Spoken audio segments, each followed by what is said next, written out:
Puis, quand les comptoirs commencèrent à refuser du monde, ils convoquèrent les acheteurs dans la capitale de la civilisation pour leur vanter les mérites de leurs nouvelles trouvailles.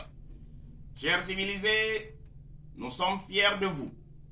Il est agréable de constater que vous êtes tous habillés désormais en civilisation de cotonnade. Comme vous êtes beaux dans vos nouveaux costumes de civilisés.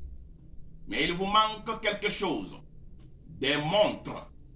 Il vous faut des montres qui indiquent l'heure de la civilisation de cotonnade. Ce sont des montres made in démocratie. C'est de la démocratie en or car leurs aiguilles sont dorées. Prenez la démocratie et portez-la aussi. Vous serez encore plus beau. N'hésitez pas car les stocks sont limités.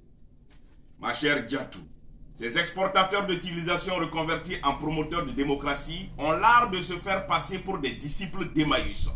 Mais en vérité, ce sont des marchands d'illusions qui, après avoir exploité les terres de leurs clients jusqu'à appauvrissement, n'ont désormais Dieu que pour les richesses des sous-sols. Ils n'offrent pas la démocratie.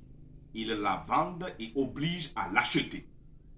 Aux clients qui ne disposent pas de suffisamment de liquidités pour s'en procurer, il n'y a pas de quoi s'en faire.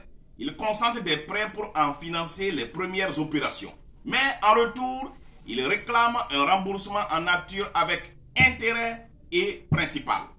Et oui, les marchands d'illusions préfinancent la démocratie. Mais que peut bien valoir une démocratie qui se vend comme des vêtements et s'acquiert à crédit comme un prêt immobilier?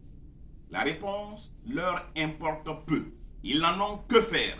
Ce qui leur importe, c'est la valeur du placement. Et c'est un placement juteux puisqu'au finish, c'est toujours leur catéchumène qui rafle la mise.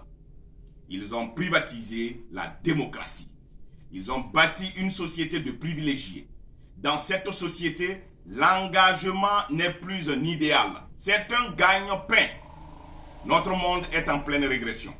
Ce siècle entonne le requiem de la raison et célèbre le triomphe de l'instinct. L'économie n'est plus perçue